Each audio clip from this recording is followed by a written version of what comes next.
Philip. Let's get right to what America's talking about. We are often told when the president said that, he really means this. But when it comes to taking over the nation's elections, Donald Trump has been pretty clear. He wants to do it. After the White House tried to reframe, minimize, and ultimately sanitize Trump's unconstitutional call for Republicans to nationalize elections, the president is doubling down tonight. I want to see elections be honest, and if a state can't run an election, I think the people behind me should do something about it. Because, you know, if you think about it, a state is an agent for the federal government in elections. I don't know why the federal government doesn't do them anyway. The federal government should get involved. These are agents of the federal government to count the votes. If they can't count the votes legally and honestly, then somebody else should take over. And now, after backlash against Trump sending Tulsi Gabbard to an FBI raid at an election center in Georgia, the White House not only defended it, but proclaimed that she is now in charge of election security. Tulsi Gabbard has been tapped by the President of the United States to oversee the sanctity and the security of our American elections. She's working directly alongside the FBI Director, Kash Patel.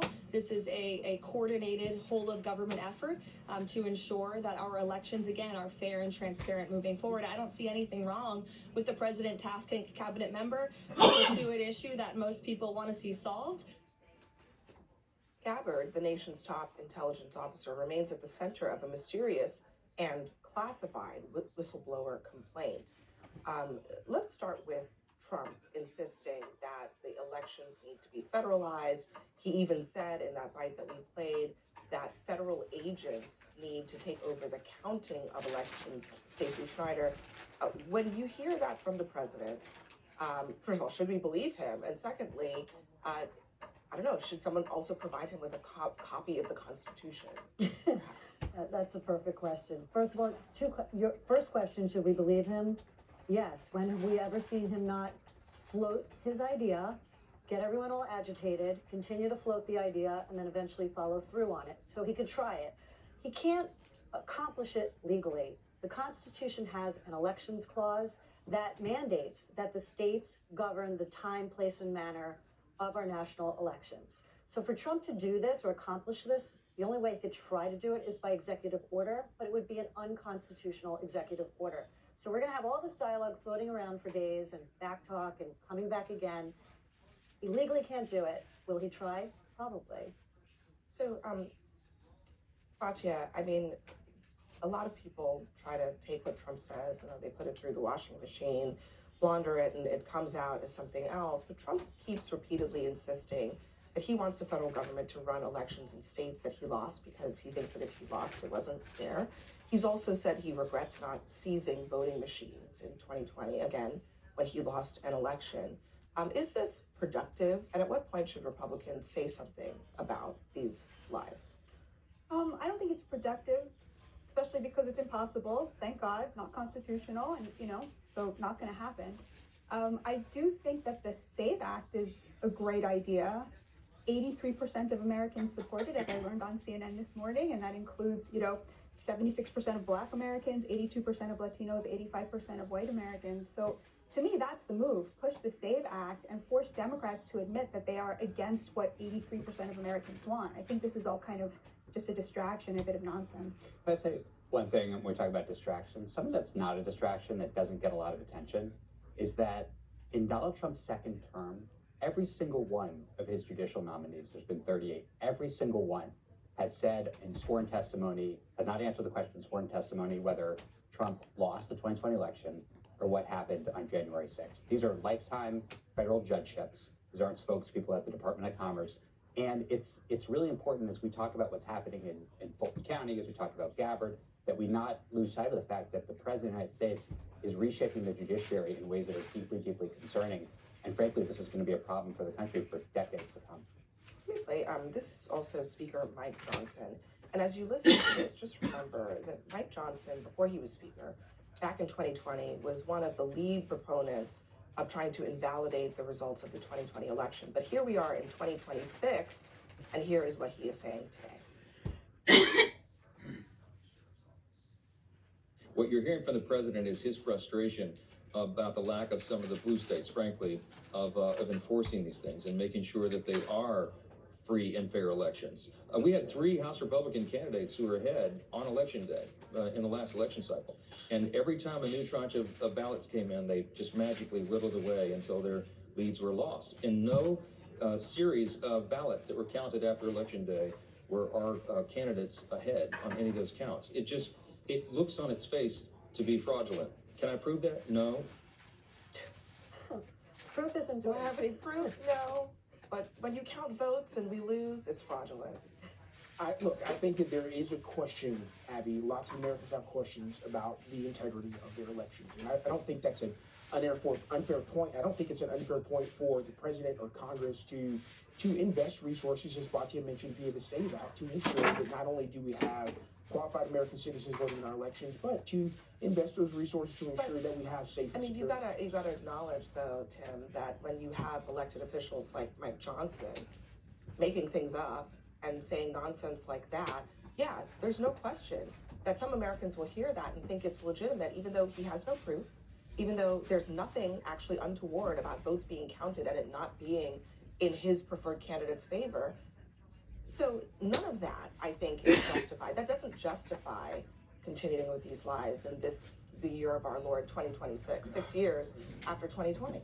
And I think that all the more reason why we should invest resources into ensuring we have safe and secure elections so that those How about questions we don't just have stop to be, lying about the those election? questions don't have to be, well, look, Abby, if people see That's things a on really the, simple, elegant solution to it. Stop lying. if people see things on the ground and they raise those concerns and we can point to those investments that have been made that have made these elections safe and secure, I think that's the way that you go about doing it. But you're never going to stop people from having questions or pointing to irregularities that they've seen in There the really election shouldn't, process. but there shouldn't be questions anymore. This was lawsuited all over the federal courts back then, and every single judge, whether Trump appointed or not, found that there was no election fraud. That's what evidence is all about. So Mike Johnson's talk about what magically happened doesn't really count in the United States. It's based on evidence. And to continue to spend taxpayer dollars to send in troops of FBI agents to raid the Fulton County elections office, even though they had a warrant to do so, a judge signed off on it. I'm not saying that they did anything improper, they followed the warrant, but the very idea of them going after and seeking a warrant to accomplish this 6 years later, when it's been disproven over and over again, and then to send Tulsi Gabbard there. But it is not her job to be on the ground conducting law enforcement. She is head of national intelligence. She is supposed to be monitoring the collection of foreign and national intelligence. She's not a law enforcement officer.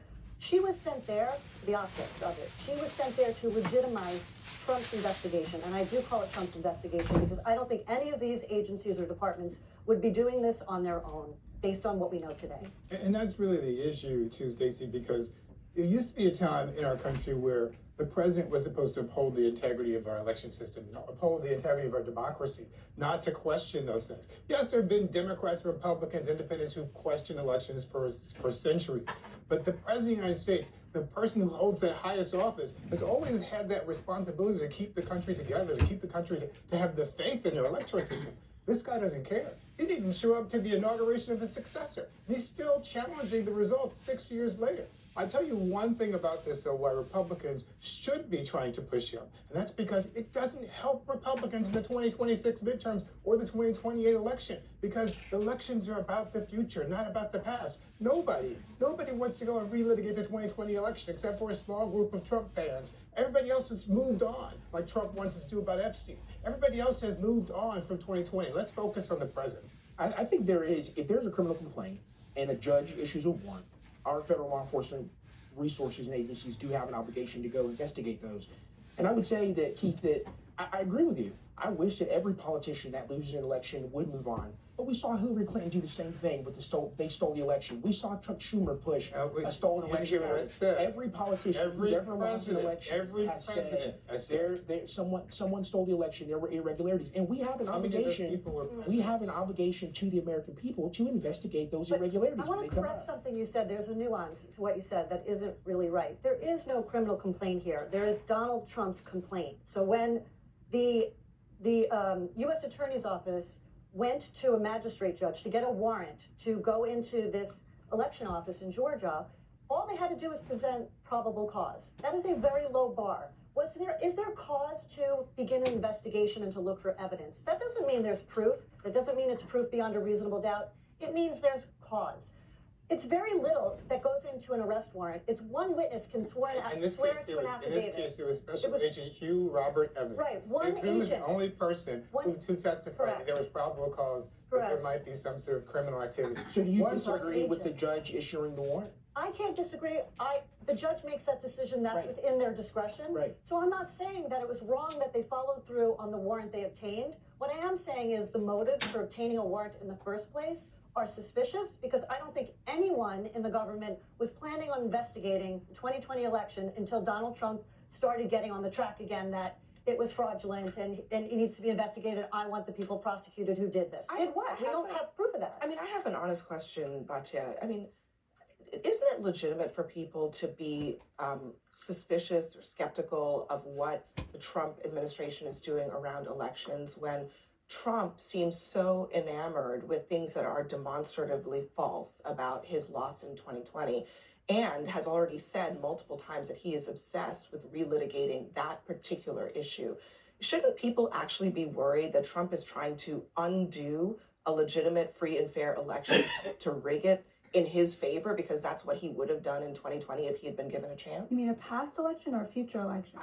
I'm saying that he is convinced that any election that isn't in his favor is not fair, and that's based on complete imaginary things in his own head.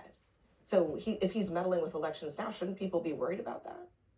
Well, you can't really meddle in a past election. I'm talking about future elections. I mean, And also, by the I way, would- And he's he's trying to meddle trying in to past meddle in elections. past elections. That's Exactly, why I we're was about going to back say to that. Fulton But I County. mean- Right. He's definitely trying to meddle in past elections. but it's sort of like you can't. Okay, anyway. I mean, he is meddling. He is both meddling in past elections and he's talking about if future a elections. judge heard information that caused them to issue a warrant, I would like to know what that information was Right. to see if I consider it to be compelling or not. But I mean, I'm the talking idea about that the president's motivations for what he is doing. His motivation is that I lost, so therefore it is invalid. And that's not true. So then he's going and he's meddling in past election results and future election But if results. that's not true, But what's the problem with looking at the wouldn't a evidence? reasonable person look at that and say, that doesn't make any sense? Why is he doing that? Is he trying to make it so that in the future, if he ever loses, it looks like he wins? Well, first of all, if he won, which I believe he won, then You what believe is? he won the I 2020 mean, I'm sorry. election? No, I mean, I think he lost. Okay. If he lost the election, what is the problem with looking at the evidence? All the evidence will suggest that, right? All of the evidence will be there to back up that Yeah, claim. he right? did What that, is the though. We've problem? already litigated And that. second of all, as Tim pointed out earlier, there are millions and millions of Americans who feel that our elections are not safe. Now, if I was in charge, this is not the way I would go about reassuring them that our elections are free and fair. I would focus on the SAVE Act. I would focus on citizenship. I would focus on photo ID, which is something that the vast majority of Americans support. So this is not the avenue I would choose, but he is representing millions and millions of Americans who have a lot of doubts about how things Well, the went problem down. is that- Now, I think the problem is that exactly what Keith said. Americans are over this. They're looking forward, not backwards. But by the same token that the president is talking about something no one cares about, so are we. You know, like, why are we talking about No, this? because he's talking about it. So That's why. what? We don't have to Well, talk well, about well, everything well, he talks But not about. only is he talking about it, he's acting on it. He It's got not a just warrant from a judge. Hold on, I mean, but Batya, you know, it's like- not He just didn't get a words. warrant from He a is judge. acting Pretty on much it. did. He's acting on it. He has now appointed Tulsi Gabbard to do what exactly? I mean, they haven't even said what the scope of her job is. All we know is that Trump falsely claims that elections that were not rigged were rigged. So if he now has put someone in charge of unrigging elections that were never rigged in the first Abby, place, if what you is he think doing they're not exactly? rigged, what is the problem with people doing investigations? Like, Because why is we've it already always so much? You don't think there's a investigated this. better use for our I government literally just said I do, resources? yes, but I'm saying like there's nothing like illegitimate about it. But you know They what's had new illegitimate? evidence. They brought it to a judge. The judge signed off on was it. no And no one's evidence. saying it's an illegitimate action.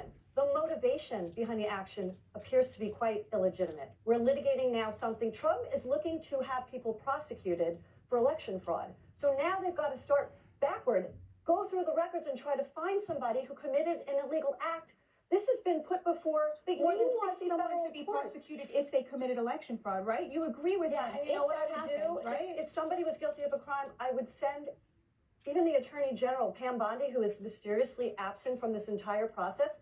She's in charge of the DOJ and she's in charge of the FBI. So why is Tulsi Gabbard in Georgia? She has nothing to do with this. She's not part of law enforcement. This is a show, and you have to recognize this is a bit of a political stunt to appease Donald But Trump. by that It's same hard to look at token, it any the other fact way. that We're gonna leave it. Okay, we're gonna leave it there, all right? Nice for us. When asked about Jeffrey Epstein's victims, Donald Trump says it is time to move on. This, as the Clintons have now agreed to testify, but Republicans say it's not necessary for Trump to do the same. Plus, the Senate's top Democrat demands that ICE agents identify themselves and calls them Trump's secret police. We'll debate.